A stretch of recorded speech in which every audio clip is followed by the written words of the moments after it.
Capital humano. Introducción. La educación y la salud se consideran objetivos de desarrollo, ya que son esenciales para el bienestar y para tener una vida agradable y satisfactoria. Ambos factores son fundamentales para la noción de capacidades, subyacente al significado de desarrollo. Por otro lado, la educación juega un rol clave en la adopción de tecnologías modernas, mientras que la salud es un prerequisito para los aumentos de productividad. Estos aspectos son la base del crecimiento económico y por eso se consideran inputs en la función de producción agregada. Es decir, la educación y la salud afectan el bienestar tanto directamente como indirectamente a través del crecimiento económico que produce estándares de vida más elevados. Algunos datos. En 1950, en el mundo en desarrollo, 280 de cada 1000 niños nacidos vivos moría antes de los 5 años. En el 2011, esta cifra había caído a 69 de cada 1000.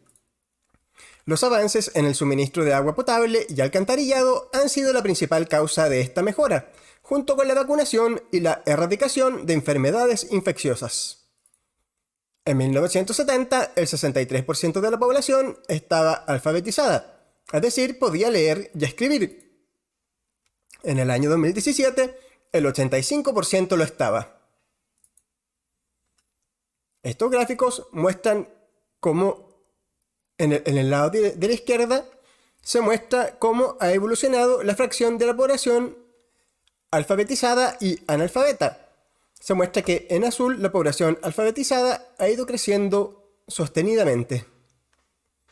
En el año 2017 constituye la mayor parte de la población mundial, mientras que en el año 1800 era una parte menor, cerca de un 15%. El gráfico de la derecha muestra cómo ha evolucionado la mortalidad infantil, es decir, la tasa de muerte antes de los 5 años de vida. Y se ve que en 1800 era algo superior a un 40%, mientras que en la actualidad es inferior al 5%. A pesar de los grandes avances, la distribución de la salud y la educación dentro de los países en desarrollo es desigual. La expectativa de vida es mucho más baja y la mortalidad infantil mucho más alta entre los pobres de los países pobres. Muchos niños mueren de enfermedades que son fáciles de tratar, como la deshidratación provocada por la diarrea. Los niños que sobreviven sufren problemas crónicos derivados de la malnutrición, infecciones parasitarias y otras enfermedades recurrentes. ¿Qué es la malnutrición? Este concepto se refiere a las carencias, excesos y desequilibrios de la ingesta calórica y de nutrientes de una persona. Abarca 3 grandes grupos de afecciones: la desnutrición, problemas de micronutrientes y enfermedades alimentarias. La desnutrición incluye la emaciación o peso insuficiente respecto de la talla, que se refleja en un bajo índice de masa corporal. También incluye el retraso del crecimiento, que es una talla insuficiente para la edad, y la insuficiencia ponderal, un peso insuficiente para la edad. La malnutrición relacionada con los micronutrientes incluye las carencias de micronutrientes, como la falta de vitaminas o minerales importantes, como el yodo y la vitamina A, o el exceso de micronutrientes. El sobrepeso, la obesidad y las enfermedades no transmisibles relacionadas con la alimentación constituyen el último grupo de afecciones relacionadas con la malnutrición. Aquí también se incluyen las cardiopatías, la diabetes y algunos tipos de cáncer. Capital humano. El capital humano es un factor de producción que depende de la educación y salud de los trabajadores. Se puede interpretar como la calidad de la fuerza de trabajo. Es el resultado de inversiones productivas en las personas, por ejemplo, en sus habilidades, conocimientos, ideales, salud y ubicación, y que frecuentemente resultan de gastos en educación, aprendizaje en el trabajo y en cuidados médicos. Estos temas se estudian en conjunto ya que están muy relacionados. Cuando invertimos en la educación de las personas, también mejora su salud, y viceversa. A continuación, analizaremos la relación entre salud y educación, o en primer lugar, cómo una mejor salud aumenta el retorno de la inversión en educación. 1. La salud es un importante determinante de la asistencia escolar. Los niños saludables aprenden más eficientemente y obtienen un mejor rendimiento. Las muertes de niños en edad escolar aumentan el costo por trabajador de la educación. Las vidas más largas aumentan el retorno de la inversión en educación. Y por último, los individuos saludables son más capaces de usar productivamente la educación en cualquier momento de su vida. También sucede que una mejor educación aumenta el retorno de la inversión en salud. En primer lugar, porque muchos programas de salud requieren habilidades aprendidas en el colegio, como poder leer y escribir o entender números. En los colegios se enseña higiene personal básica y saneamiento, cómo tratar el agua para que se pueda tomar y cómo eliminar los desechos humanos.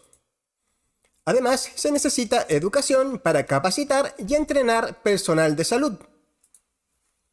La educación hace que las madres pospongan la maternidad, lo que también mejora su salud.